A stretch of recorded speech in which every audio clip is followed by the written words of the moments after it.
Hello guys, कैसे हैं आप लोग। मैं अमित तलड़ा, आपका friend, philosopher and guide.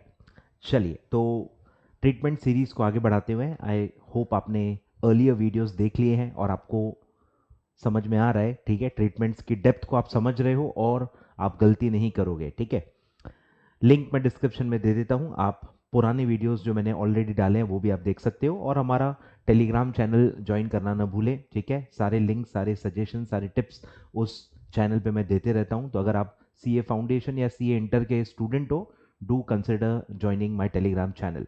Link is in the description. चलिए, इस पार्ट में हम क्या पढ़ने वाले हैं, इसमें हम प्रोविजन फॉर डिस्काउंट पढ़ने वाले हैं। ठीक है, ये भी काफी बच्चों को नहीं समझती है, इसके लॉजिक्स काफी लोगों को क्लियर नहीं होते हैं। ठीक है, तो मैं पहले आपको बैकग्राउंड दे देता हूं।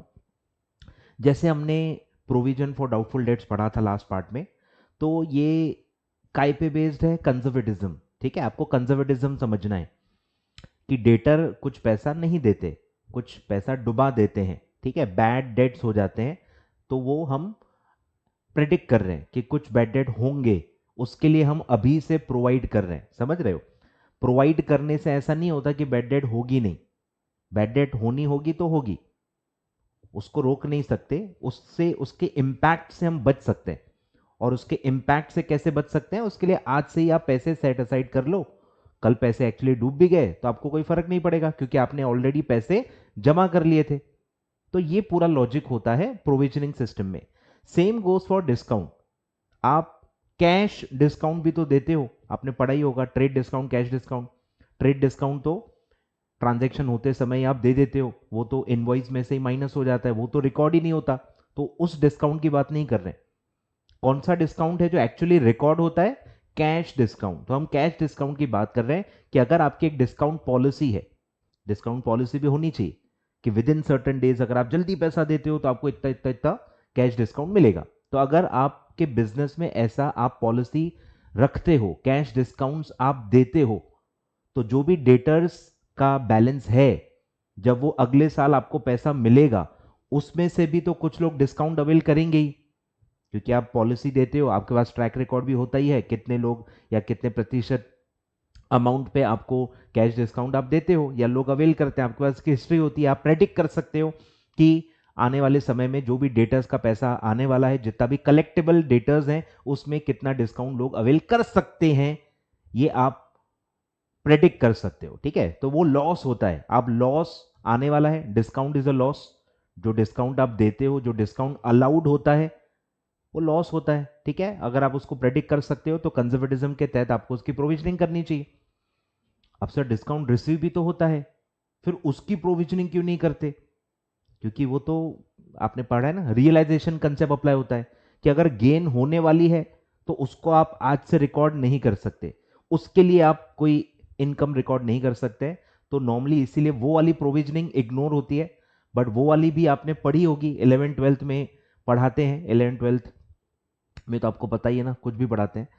तो 11th 12th तक वो आई थिंक होती होगी, बट जैसे जैसे आप आगे बढ़ते हो, फाउंडेशन, इंटर, फाइनल आप आगे बढ़ते हो, तब आपको पता चलता है कि रियलाइजेशन नाम का एक कंसेप्ट होता है जो कहता है कि फ्यूचर की गेन को हम इग्नोर करते हैं, उसको रिकॉर्ड नहीं कर सकते, उसको गेन या उसकी इनकम को आप रिकॉर्ड नहीं कर सकते हो, और उसको सिर्फ हम डिस्क्लोज करते हैं। ठीक है, कंजर्वेटिज्म के तहत जो भी आपके गेन्स हैं या जो भी आपके कॉन्टिजेंट एसेट्स हैं, वो आप रिकॉर्ड नहीं करते हो, आप वो सिर्फ डिस्क्लोज करते हो। ठीक है, तो मैं कौन सी डिस्काउंट की बात कर रहा हूं?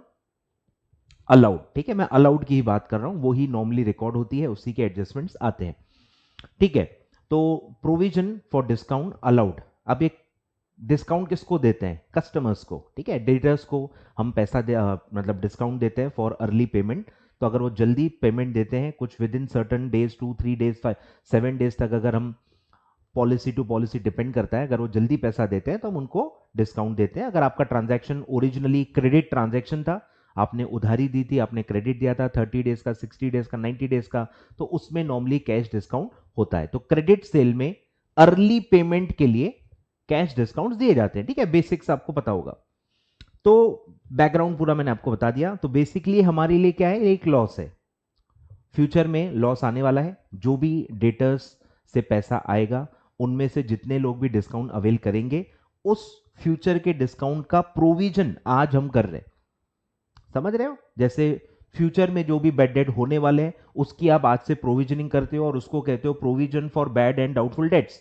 सिमिलरली जो भी डेटर्स को आप डिस्काउंट दोगे बिकॉज वो अर्ली पेमेंट करेंगे ही, ट्रैक रिकॉर्ड होता है ना, अगर आप पॉलिसी देते हो कोई ना कोई लोग अवेल करेंगे, उसका बेनिफिट लेंगे, तो वो आप प्रेडिक्ट करते हो, वो आप एस्टिमेट करते हो और एस्टिमेटेड जो भी डिस्काउंट है उसकी हम प्रोविजन करते हैं। ठीक है, ये भी एक परसेंटेज फॉर्म में ही चलता है, जैसे मैंने आपको बेड डेट्स के लिए बताया था कि वो हिस्ट्री और एवरेज लेके एक परसेंटेज में कन्वर्ट करके कन्वीनियंस के लिए परसेंटेज से कैलकुलेट किया जाता है। अब इसमें एक ट्रिकीनेस होता है कि जितना भी मेरा डेटर है, सपोज मेरा 1 लाख रुपीज का डेटर है, क्या पूरा मुझे मिलेगा? क्या पूरा कलेक्ट हो जाएगा? अगर आप कहते हो हाँ पूरा कलेक्ट हो जाएगा, फिर आपने प्रोविजन फॉर डाउटफुल डेट क्यों बनाई? कुछ समझ में आ रहा है? दोनों अलग अलग चीजें हैं। अगर आप प्रोविजन फॉर डाउटफुल डेट भी बना रहे हो, उसका मतलब क्या है कि आप ही कह रहे हो कि कुछ पैसा नहीं मिलेगा। कुछ समझ में आ रहा है? सपोज 1 लाख का मेरा डेटर है, उस पर मैंने 5% प्रोविजन बनाई डाउटफुल डेट्स की, तो मतलब इसका क्या इंटरप्रिटेशन है कि आप ही कह रहे हो कि 1 लाख में से 5% नहीं मिलेंगे, यानी आप ही कह रहे हो कि 5,000 का बैड डेट आपका हो सकता है, मतलब 1 लाख पूरा कलेक्ट नहीं होगा, उसमें से 5,000 नहीं मिलेगा और आपको एक्चुअली हाथ में कितना पैसा मिलेगा? 95,000। अब इसका क्या फर्क पड़ता है? समझ रहे हो कि जो पैसा मिल ही नहीं रहा, जो पैसा आपको लगता है कि मिलने ही नहीं वाला, उस पर आप डिस्काउंट कैसे दोगे? डिस्काउंट क्या चीज पे दिया जाता है? रिसीट पे। जितना पैसा एक्चुअली रिसीट होता है उस पे डिस्काउंट दिया जाता है। जो पैसा मिला ही नहीं, जो पैसा डूब गया, उस पे क्यों डिस्काउंट दोगे भाई? इसीलिए पहले हम प्रोविजन माइनस करते हैं। जो भी डेटर का अमाउंट होता है, जो भी ओवरऑल कलेक्टेबल अमाउंट है, उसमें से पहले हम प्रोविजन माइनस करते हैं। हमारे हिसाब से जो हमको लगता है कि पैसा नहीं मिलने वाला है वो हम माइनस करते हैं और हम कलेक्टेबल डेटर्स या रिकवरेबल डेटर्स पहले कैलकुलेट करते हैं और फिर उस पे हम वो परसेंटेज अप्लाई करके ये निकालते हैं कि ये अगर पूरा कलेक्ट हो गया और सारे लोग अगर अवेल करते हैं डिस्काउंट, तो हम वो परसेंटेज पूरे अमाउंट पे अप्लाई करते हैं और उतने डिस्काउंट की प्रोविजन करते हैं। ठीक है, तो ऐसा ही पूरा उसका बैकग्राउंड है। आ जाओ अब पढ़ते हैं।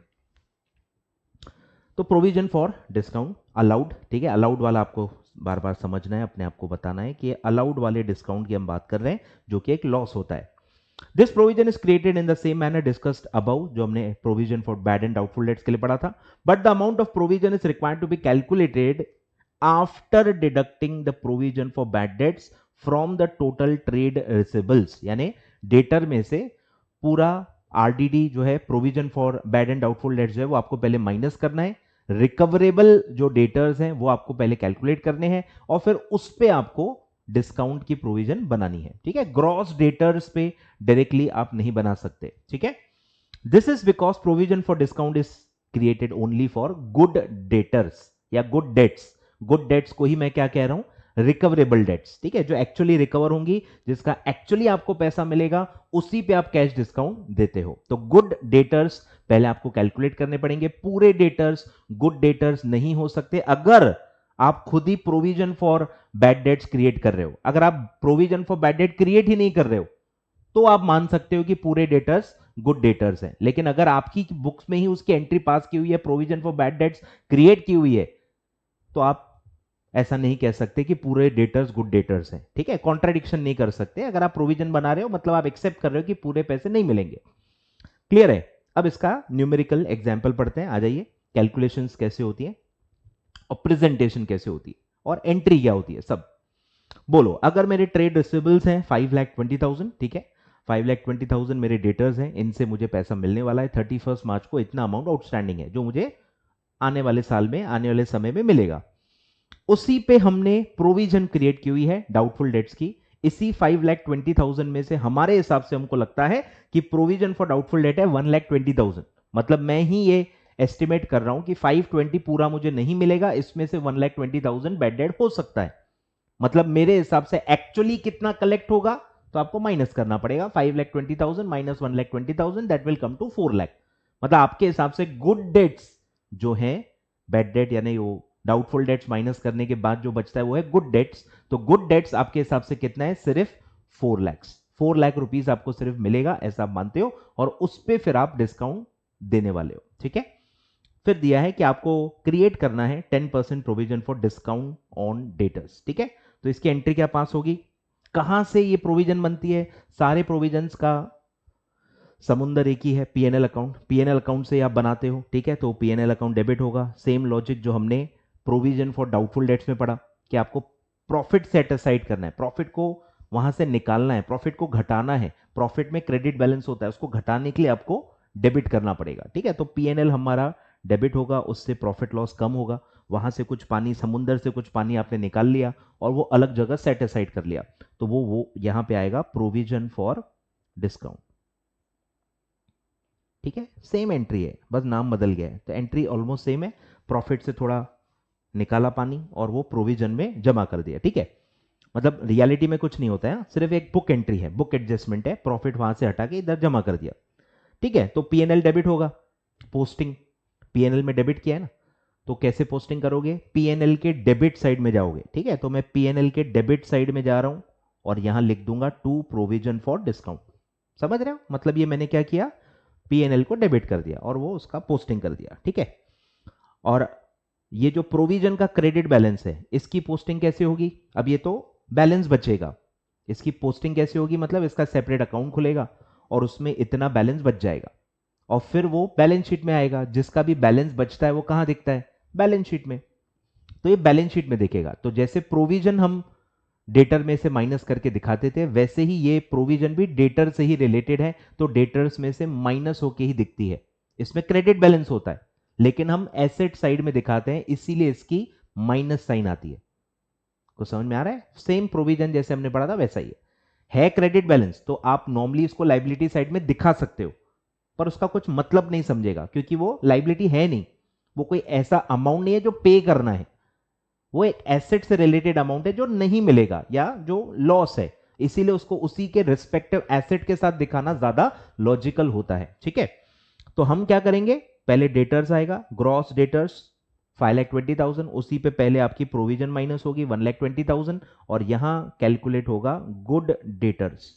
तो गुड डेटर्स है 4 लाख और इस पे 10% आएगा। ठीक है, तो यहां जब भी आप एडजस्टमेंट पढ़ोगे 10% प्रोविजन ऑन ये, तो वहां लिख देना ऑन गुड डेटर्स या गुड डेट्स। ठीक है, तो गुड डेटर्स निकालना आपको भूलना नहीं है, बस ये एक ही गलती है जो आप करोगे, 5,20,000 डेटर है, 10% ले लो, ऐसा नहीं करना है। 52,000 नहीं आएगा, पहले आपको provision for bad and doubtful dates minus करनी है, उसके बाद गुड डेटर्स निकालने हैं, और गुड डेटर्स का परसेंटेज होता है वो। ठीक है, तो 10% इज ऑन गुड डेटर्स। तो हमने पहले क्या किया, गुड डेटर्स निकाले 4 लाख और 4 लाख का 10% आता है 40,000। ठीक है, तो ऐसे हमने उसको कैलकुलेट किया।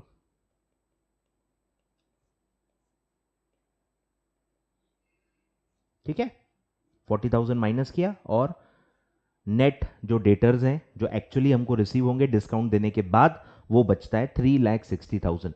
तो हमारा एक्चुअल रिकवरेबल अमाउंट एसेट 3,60,000 ही है। ठीक है, तो ऐसा इसका पूरा एडजस्टमेंट है, ऐसा उसका पूरा प्रेजेंटेशन है। ठीक है, सारे बैकग्राउंड, सारे logic, journal entry, presentation, calculation, आप क्या गलती कर सकते हो, सब चीजें आपको मैंने बता दी है। ठीक है, तो this is the adjustment for provision for discount on debtors. ठीक है, जो हमारा लॉस होता है।